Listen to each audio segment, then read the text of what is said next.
Yatra Yogeshvara Krishna Yatra Partho Dhanurdhara Tatra Shrir Vijayo Bhutir Dhruvanitir Matir Mama. Yatra, onde Yogaeshvara, o Senhor do misticismo, Krishna, o Senhor Krishna, Yatra, onde Partha, o filho de Pritha, Dhanurdhara, o portador do arco e flecha, Tatra, ali, Shri, opulência, Vijaya, vitória, Bhutir, poder excepcional, Dhruva, certo, Nitir, moralidade, Matir Mama, minha opinião. O texto, a tradução então é a seguinte: onde quer que esteja Krishna, o Senhor de todos os místicos, e onde quer que esteja Arjuna, o arqueiro supremo, certamente também haverá opulência, vitória, poder extraordinário e moralidade. Esta é a minha opinião. A opinião de Krishna. Então, o significado que Prabhupada escreve é o último significado do livro. O Bhagavad Gita começa com uma pergunta formulada por Dhritarashtra. Ele confiava na vitória de seus filhos, auxiliados por grandes guerreiros como Bhishma, Drona e Karna. Estava esperançoso de que a vitória estaria a seu lado. Porém, depois de descrever a cena no campo de batalha, Sanjaya disse ao rei: estás pensando em vitória, mas na minha opinião, onde Krishna e Arjuna estiverem presentes, haverá toda boa fortuna. Ele confirmou diretamente que Dhritarashtra não podia esperar que a vitória estivesse a seu lado. O triunfo, na certa, ficaria ao lado de Arjuna, porque Krishna estava ali presente. O fato de Krishna aceitar o cargo de quadrigário de Arjuna foi uma manifestação de outra opulência. Krishna é pleno de todas as opulências, e a renúncia é uma delas. Há muitos exemplos dessa renúncia, pois Krishna é também o Senhor da renúncia. Na verdade, a luta foi travada entre Duryodhana e Yudhishthira. Arjuna estava lutando em prol de seu irmão mais velho, Yudhishthira, porque Krishna e Arjuna estavam do lado de Yudhishthira. A vitória dele era certa. A batalha definiria quem governaria o mundo, e Sanjaya predisse que o poder seria transferido para Yudhishthira. Também se prediz aqui que Yudhishthira, após obter a vitória nesta batalha, prosperaria cada vez mais, não só porque ele era justo e piedoso, mas também porque era um moralista estrito.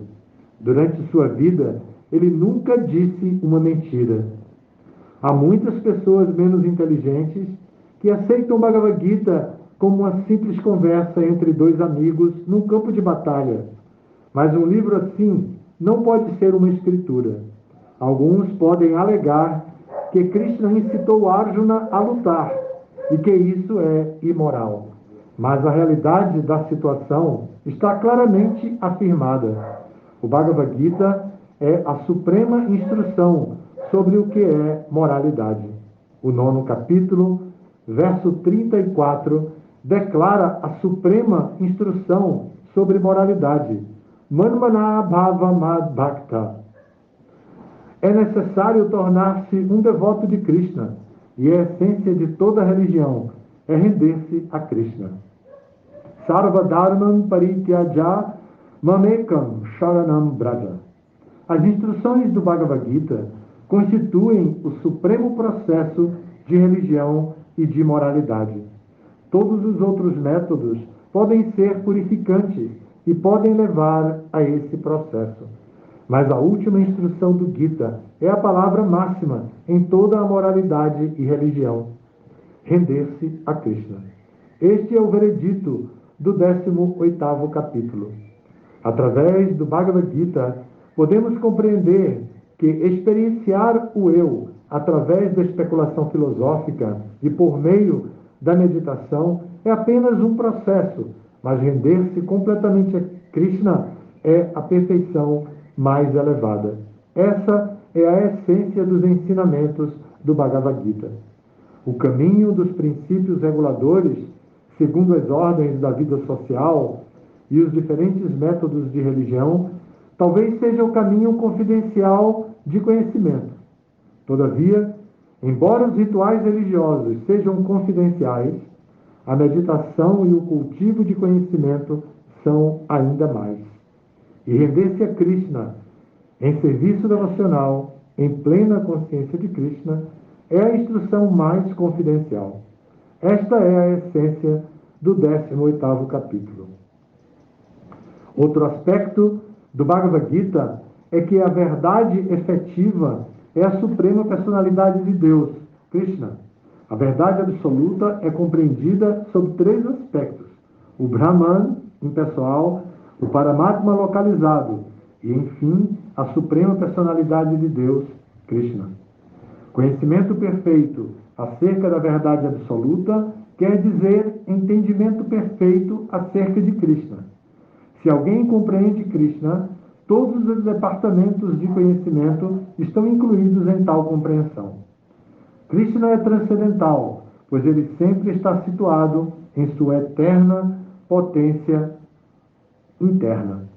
As entidades vivas manifestam-se de sua energia e dividem-se em 2 classes, eternamente condicionadas e eternamente liberadas.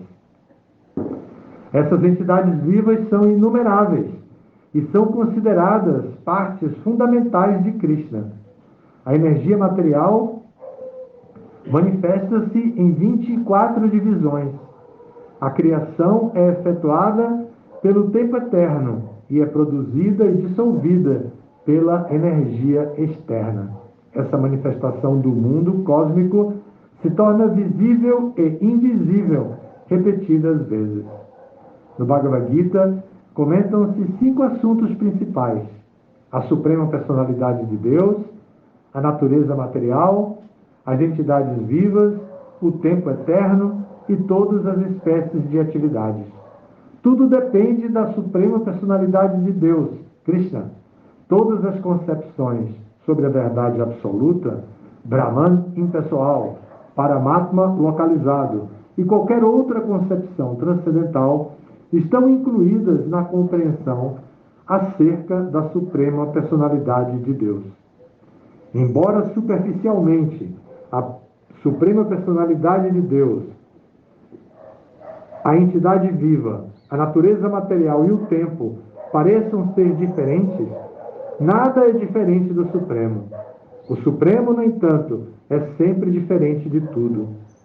A filosofia do Senhor Chaitanya menciona inconcebivelmente igualdade e diferenças simultâneas. Tal sistema de filosofia constitui conhecimento perfeito acerca da verdade absoluta. Em sua posição original, a entidade viva é espírito puro. Ela é exatamente como uma partícula atômica do Espírito Supremo. Assim, o Senhor Krishna pode ser comparado ao Sol e as entidades vivas ao brilho solar. Porque são a energia marginal de Krishna, as entidades vivas têm a tendência de estar em contato com a energia material ou com a energia espiritual. Em outras palavras, a entidade viva está situada entre as 2 energias do Senhor, e como ela pertence à energia superior do Senhor, ela tem uma partícula de independência.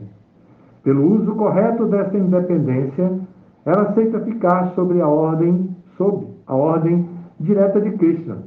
Assim, ela atinge sua posição normal, na posição de onde deriva todo o prazer.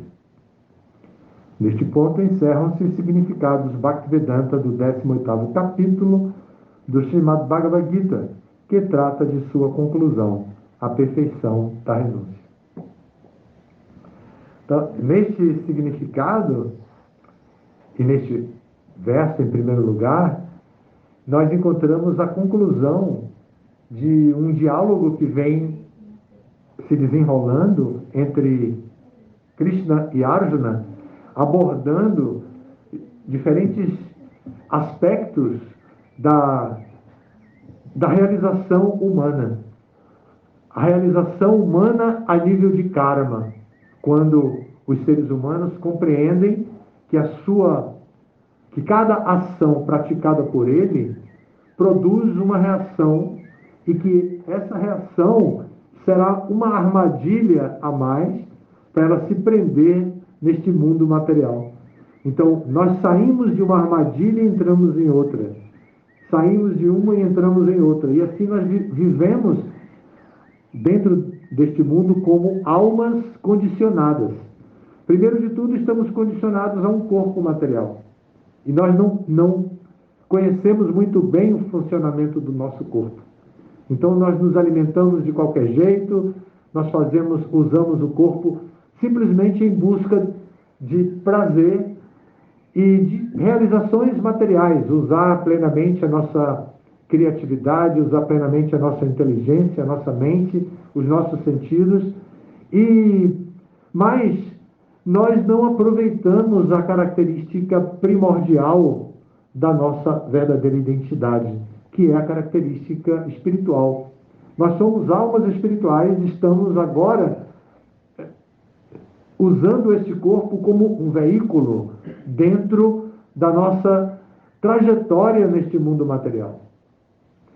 E se nós podemos tomar consciência disso e podemos fazer com que o nosso corpo trabalhe favoravelmente ao interesse da alma, então nós temos toda a chance de seguir a nossa caminhada no mundo, na vida, e obter o resultado final da iluminação. Desenvolver a plataforma ou atingir a plataforma de Samadhi. Samadhi significa inteligência estável, mente estável.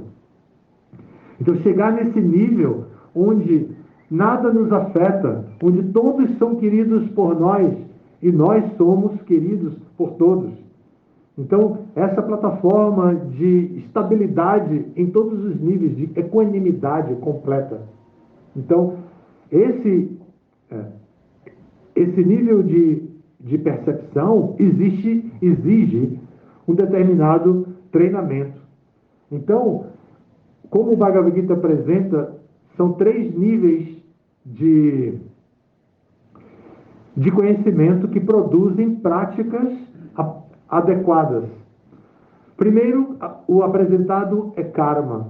Então, como agir dentro da nossa esfera de atuação, de maneira que não nos enredemos mais e mais dentro desse mundo.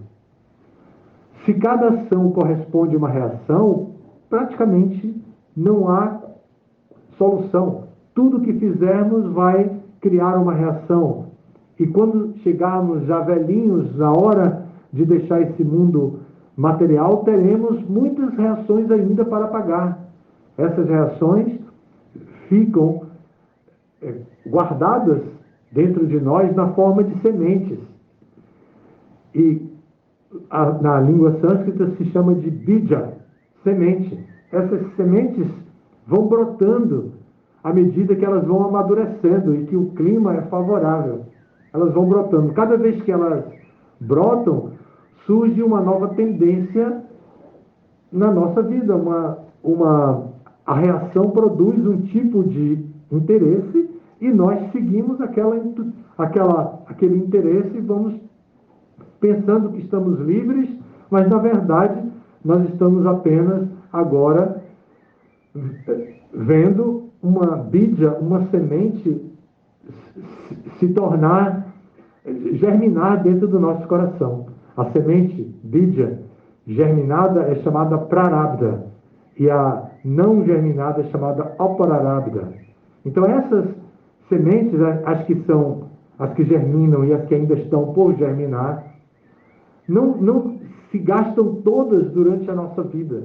Chegamos no momento final e ainda temos uma bagagem enorme, com muitas sementes no coração, E essas sementes irão para a próxima vida. Então, nós vamos nascer de novo em outro corpo, com aquelas sementes que vão ser levadas para o novo coração que a entidade viva vai ter, e ali vão brotar de novo. Então, o nome disso em sânscrito é samsara, o ciclo de nascimentos e mortes. A pessoa nasce, atua, obtém as reações, algumas não amadurecem, não germinam, chega a hora da morte, a pessoa vai para outro corpo, aí começa tudo de novo, germinando algumas reações já em outro contexto, né? Outra organização social, outra organização política, às vezes num país de uma língua estrangeira, cultura diferente, seja lá o que for, a gente se vê, né, nessa situação, tudo começa de novo. Aí, mais novas ações vão sendo feitas e novas reações vão sendo produzidas. Então, esse é chamado ciclo de repetidos nascimentos e mortes. A samsara, a roda de samsara. Então, em karma, o tema karma vai ajudar a pessoa a compreender e se situar de acordo com os modos da natureza, bondade, paixão e ignorância, se situar numa atitude de realizar as ações de forma que elas produzam felicidade. O que mais a gente deseja é isso. Todo mundo quer ser feliz. Mas não conhece que a felicidade vem do cultivo de atividades no modo da bondade, sattva guna. Então, como a felicidade é produzida através da modalidade de sattva guna, a pessoa aprende a se posicionar em sattva, no modo da bondade. Então, aí começa a pessoa, o indivíduo, começa a inquirir acerca da grande importância de adotar conscientemente uma postura diante da vida que seja inteiramente favorável para a sua liberação. Esse é o início da vida espiritual. Antes disso, há uma outra condição, que é chamada de vikarma, que é quando a pessoa não tem ou não deseja nenhum tipo de compromisso. Ela não quer, simplesmente ela não quer saber de nada. A única coisa que interessa para ela é o momento presente e ela faz o que der na cabeça, não cultiva nenhum tipo de compromisso, não tem nenhum tipo de responsabilidade com o futuro, porque o que ela quer é prazer. Mais ou menos como a filosofia atual, pós-moderna, que nos diz: o que importa é ser feliz. Todo mundo já ouviu isso alguma vez, né? O que importa é ser feliz. Então isso se enquadra dentro do conceito filosófico de vikarma. Karma é uma evolução desse estado de ausência de conhecimento para que a pessoa possa compreender a responsabilidade que ela tem de atuar de acordo com a qualidade da ação para prever um futuro, para projetar uma reação, como dentro de um laboratório científico. A pessoa entra dentro de um laboratório para fazer um experimento e, se ela tem noção do que vai acontecer, ela vai colocar todas as substâncias que ela precisa e trabalhar com aquilo para produzir o que ela deseja. Ela tem uma fórmula e ela vai fazer aquilo de acordo com a prescrição. Assim, ela pode entrar. Assim, ela tem a capacidade de projetar um futuro. Então, da mesma forma, quando a pessoa começa a compreender karma, ela começa a entender isso. E a literatura que os Vedas fornecem sobre karma é a literatura mais vasta. Os Vedas são divididos em 3 partes: karma, jnana e upasana, que é igual a bhakti. Karma é a maior quantidade de livros trata de karma. Uma quantidade de livros menor que a quantidade de livros de karma, mas bem maior do que upasana, é jnana. E O Pasanakanda, o Bhakti Kanda, é o menor número de literatura dentro dos Vedas existente, né? Existente dentro dos Vedas. O menor número. Nem todas as pessoas se interessam por Bhakti, porque elas têm acesso, elas começam a compreender o seu enredamento material, elas começam a compreender karma e elas buscam intensamente pela felicidade, pela satisfação, pela saúde, pelo bem-estar. Elas lutam ardentemente por isso. Então elas não põem em sua meta principal o avanço espiritual. Quando esse tema vem para o Bhagavad Gita, quando Krishna apresenta esse tema no Bhagavad Gita, ele apresenta karma em duas divisões. Ele apresenta Sakama Karma e Nishkama Karma. Sakama Karma é você atuar com algum tipo de apego. Então você atua projetando um futuro, apegado àquela reação que virá, porque você tem interesse naquela reação, então você age daquele modo. E Nishkama Karma é a ação que você faz desapegadamente. Nishkama Karma também é chamado de Buddhi Yoga. E Nishkama Karma é a ação apegada, quando o indivíduo está apegadinho ao que ele quer conquistar, mas conhecimento espiritual. Ele entende a eternidade da alma, ele entende a eternidade de Deus, ele entende que existe consequências, ele entende que existem ações que não produzem reações. Newton, o físico, não previu isso, né? Mas existem ações que não produzem reações, que são queimadas. As reações são queimadas instantaneamente. Essas ações são aquelas feitas diretamente para a Suprema Personalidade de Deus, que popularmente é conhecida como serviço devocional. Mas elas, dentro da classificação filosófica, elas são akarma, não produzem reação. Ou nishkarma, nishkama karma. Então, Krishna explica isso e diz para Arjuna: lute pelo simples fato de lutar. Lute porque é o seu dever. Cumpra com o seu dever. Lute sem apego ao resultado. Lute simplesmente por lutar. Krishna estimula Arjuna a fazer dessa maneira. E ele próprio está mandando Arjuna lutar. Então,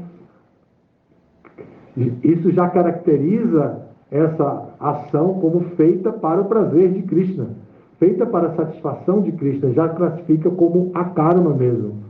Mas, se nós estudamos esses 6 primeiros capítulos, nós vamos ver a grande importância que Krishna dá para a ação que não produz reação. Por quê? Isso nos levará a uma condição de que, quando chegarmos no momento da morte, não tenhamos sementes apraradas dentro do nosso coração, aprarada bija, naquela semente que não germina, sementes que não germinaram. Porque quando chegarmos no portal da morte, que é chamado Prayana Kale, né? Quando chegarmos nesse momento, que pegarem o nosso currículo pelo computador, lá vão olhar os registros que tem sobre nós, vão dizer: aqui tem, eu estou vendo aqui tem 2 apraradas. Aí a pessoa diz: oh, não sabia, pensei que tivesse acabado tudo. Mas não acabou não, volta. Aí a pessoa volta. Ou então vai dizer: realmente não tem nenhum registro aqui.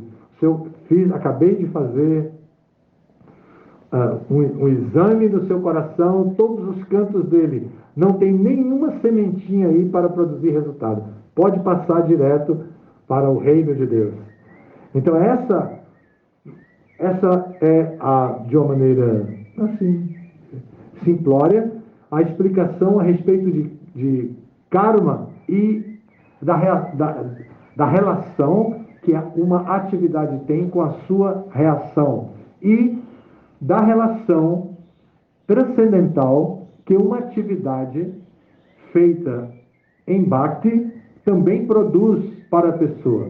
A reação que não existe sob o ponto de vista material é iluminar essa pessoa e fazer com que ela retorne ao mundo espiritual. Essa sessão de karma que foi explicada no Bhagavad Gita, do capítulo 1 até o capítulo 6. Do capítulo 7 ao 12, então o tema é exatamente como se tornar querido por Krishna. Como atuar de tal maneira que Krishna nos veja. Então nós vamos aos templos, às igrejas, para ver a forma de Deus. Nós oramos a Deus para que Ele nos escute. Não é? Agora, nós nos posicionamos para que Krishna nos identifique no meio da população em geral e possa nos ver e possa nos favorecer com a prática do serviço devocional, interessado pelo nosso destino espiritual. Então, em Bhakti, nós aprendemos a tudo que fazermos como uma oferenda a Ele. No capítulo 9, Krishna vai dizer isso para Arjuna. Tudo que você fizer, faça como uma oferenda a mim. Tudo que você presentear, faça como uma oferenda a mim. Tudo que você comer, faça como uma oferenda a mim. Então, o devoto, o praticante de Bhakti, o Bhakta, né?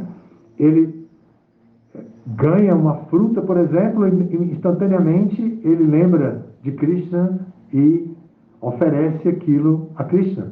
Ele oferece Krishna e depois ele prova. Se ele vai sentar para o café da manhã, ele oferece a Krishna. Se ele vai sentar para o almoço, da mesma forma, oferece a Krishna. O jantar, lanche, o que quer que ele coma, porque Krishna orienta dessa maneira. Ele ofereça a Krishna. Então, assim, o Bhakta aprende a modificar a sua rotina e até mesmo a influência do meio ambiente sobre ele. Ele começa a criar situações favoráveis para si mesmo, para que ele possa praticar Bhakti.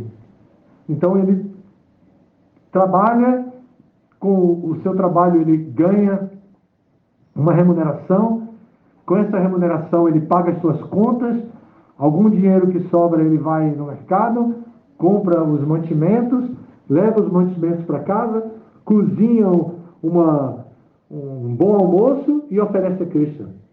Então, aquilo que seria fonte de prisão para ele, que é o resultado do trabalho dele, se transforma em liberação, porque ele está oferecendo, com o fruto do trabalho, ele está oferecendo a Krishna o resultado do trabalho. Isso é Bhakti. Assim funciona o nosso trabalho de desenredamento do mundo material. E assim nós vamos nos livrando de todas essas complicações. Essas complicações em sânscrito são chamadas de Karma Bandhana Pansa, que uma rede intrincadíssima de ações e reações. Eu dei a analogia da semente primeiro, mas agora a literatura sânscrita também fala de Karma Bandhana Pansa, uma rede super intricada, cheia de nozinhos, encontros dos fios ali. Cada lugarzinho daquele dá trabalho. Ali vai produzir um tipo de reação específica, a pessoa tem que parar ali, resolver aquele assunto. Aí solta, vai para o outro, aí solta. Imagine uma rede intrincada assim, de ações e reações. Karma Bandhana Pansa, que nos prende a esse mundo material. Mas a liberação, que é a aspiração do yogi, toda pessoa que trabalha com o conhecimento do yoga, pensa em se unir ao todo completo, à pessoa suprema, que penetra tudo na sua forma de Brahman, que está localizado no coração de cada entidade viva na sua forma Paramatma, e que também está disponível para ser servido, adorado na sua forma Bhagavan, e também para corresponder à nossa relação com ele na sua forma Bhagavan, quando nós Dele nos aproximamos com atitude de serviço. E ele mesmo diz: Manmana bhavamad bhakto madhyaji mam namaskuru. Venha, torne-se, ocupe a sua mente sempre em pensar em mim e torne-se meu devoto. Ofereça suas reverências. Então, Cristo nos orienta como romper todas essas barreiras que nos prendem, seja através das sementes, seja através das redes intrincadas que nos prendem a esse mundo material. Cristo nos orienta nesses capítulos de 7 a 12. Então vem, antes de chegar nesse verso que nós lemos, os capítulos de 13 a 18, quando Krishna apresenta a ciência espiritual. Ele descreve os 3 modos da natureza material e diz: fica atento para isso. Esses 3 modos da natureza material: bondade, paixão e escuridão ou ignorância, vão o tempo inteiro estar presentes em todas as suas atividades materiais. Tudo que você fizer, você vai ter a opção de fazer nessas 3 modalidades. Então, escolha o modo da bondade, que é como um trampolim. Você chega na ponta do trampolim e é alçado acima. E essa plataforma acima do modo da bondade é a bondade pura, transcendental, Vishuddha Sattva, onde, através dela, você pode transcender as exigências materiais. E a orientação de Krishna é: transcenda. Não se submeta a ficar eternamente preso pelas forças do universo, bondade, paixão e ignorância. Se você escolhe o modo da bondade, então, através do modo da bondade, você se torna sereno, você se torna concentrado, você é capaz de meditar, você é capaz de olhar o outro com bondade e dar ao outro o que você tem de melhor, de acolher todas as entidades vivas e oferecer para elas todas as oportunidades que você dispuser para que elas possam crescer. E assim a pessoa pode viver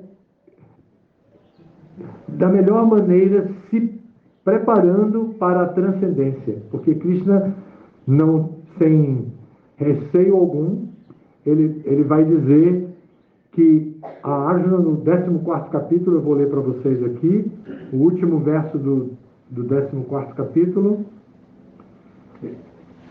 ele vai estimular a Arjuna a se colocar acima dos 3 modos da natureza material. Olhem só.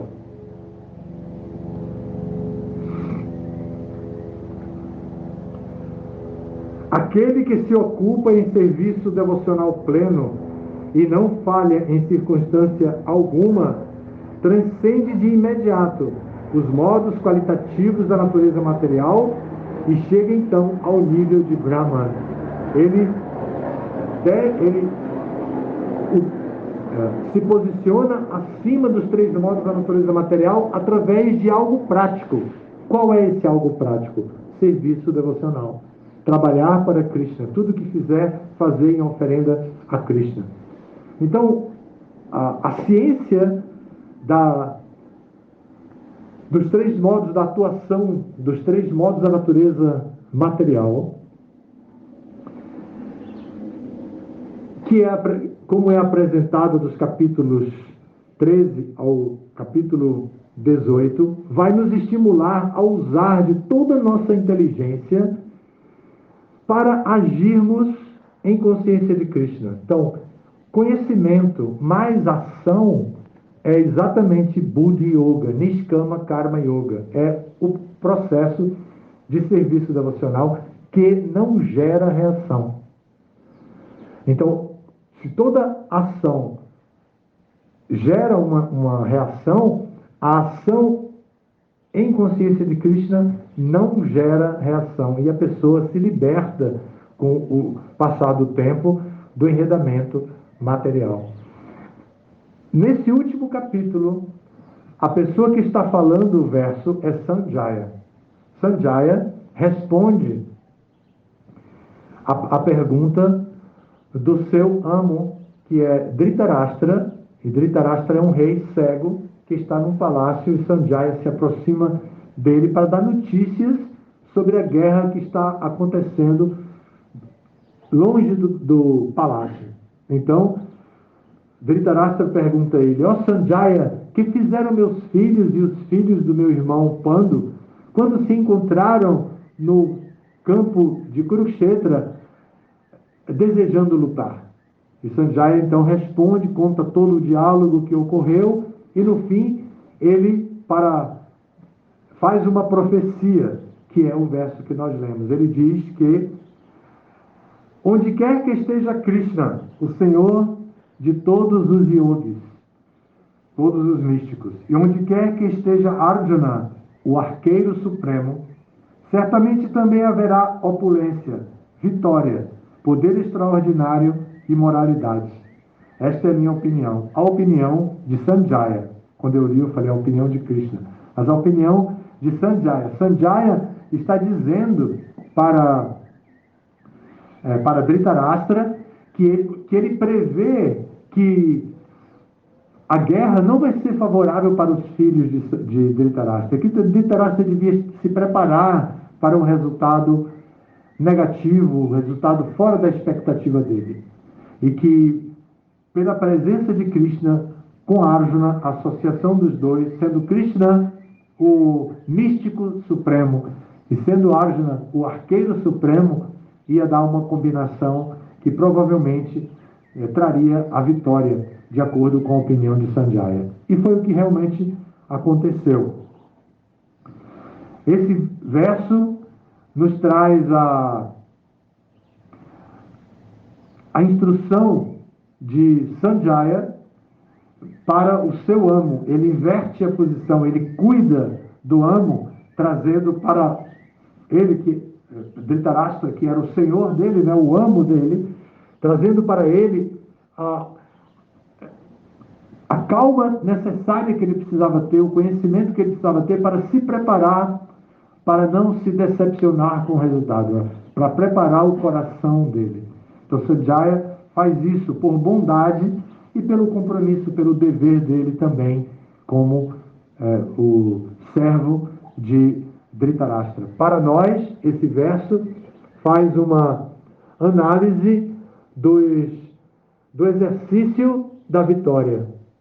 Então, para que haja vitória em nossas atividades, então devemos ter Krishna e Arjuna presentes, ou seja, o tema que une Krishna e Arjuna é a filosofia do serviço devocional. Então, a prática do serviço devocional deve ser adotada para que tenhamos o resultado desejado e possamos nos libertar de todo o enredamento e desenvolver amor puro por Krishna e criar essa relação com Krishna, tendo o direito de estar com Krishna na hora H, na hora certa.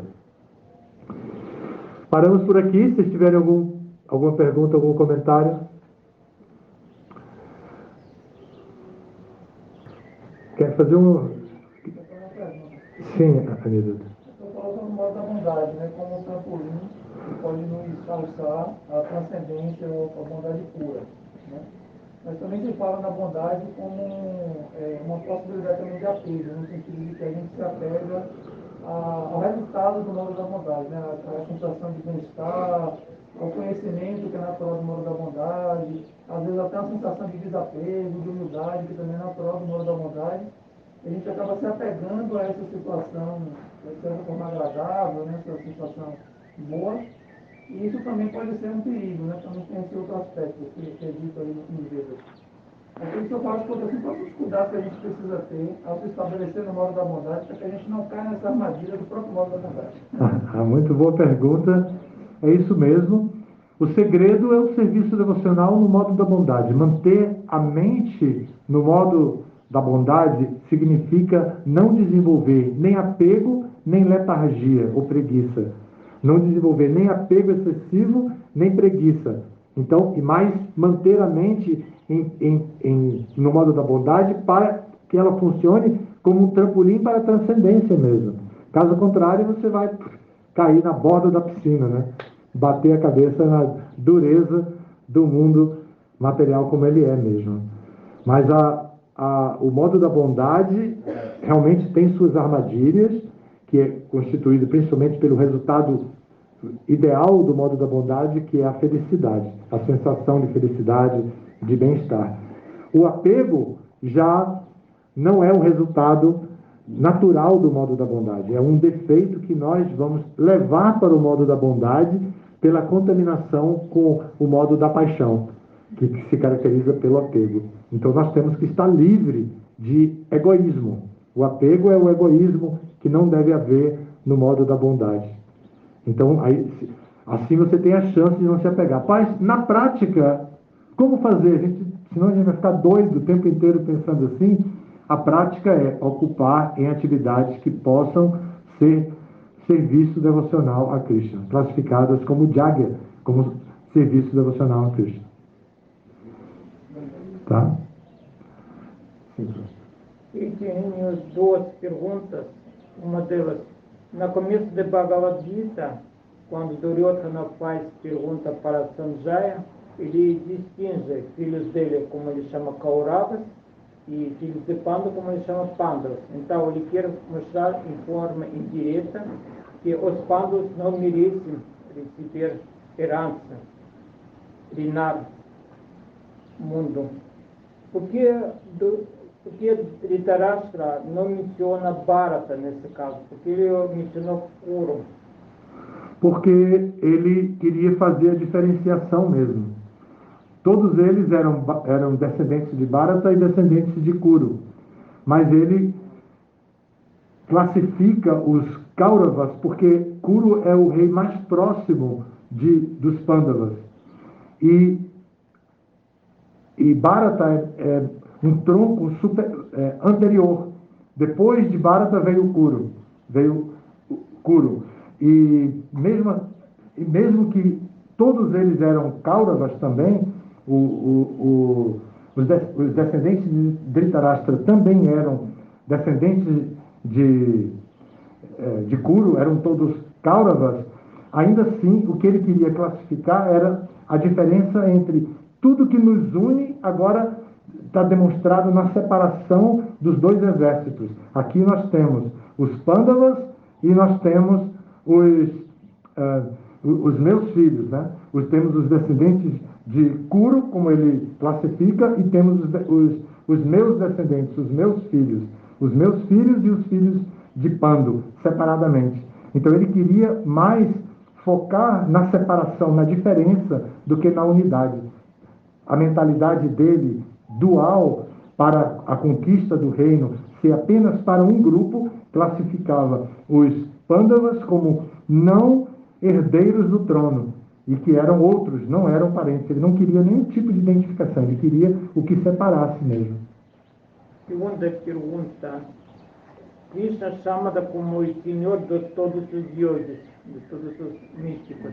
Pode ser, eu entendo o português errado, mas yogi é aquele que pode controlar os sentidos e precisa unir com o Supremo. Como Krishna pode ser melhor de todos os yogis se ele não precisa fazer isso, controlar os sentidos e unir com... Ele já tem os sentidos controlados.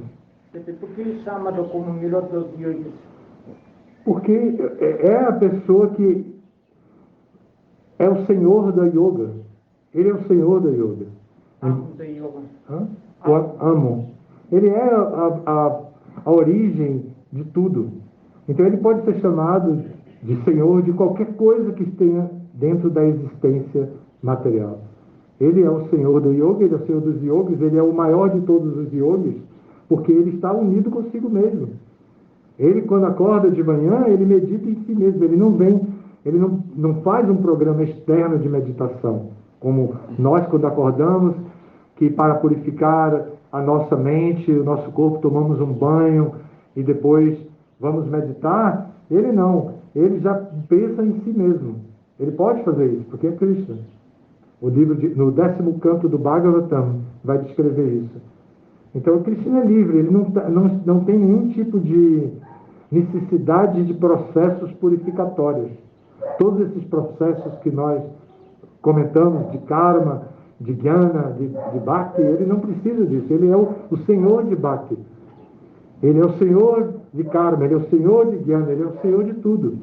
Então, qualquer pessoa que queira se relacionar com ele em qualquer das linhas, ele vai aceitar. Mas ele espera que aquela pessoa amadureça ao ponto de tudo que fizer, faça como uma oferenda a ele. Obrigado. Todas as glórias a Srila Prabhupada.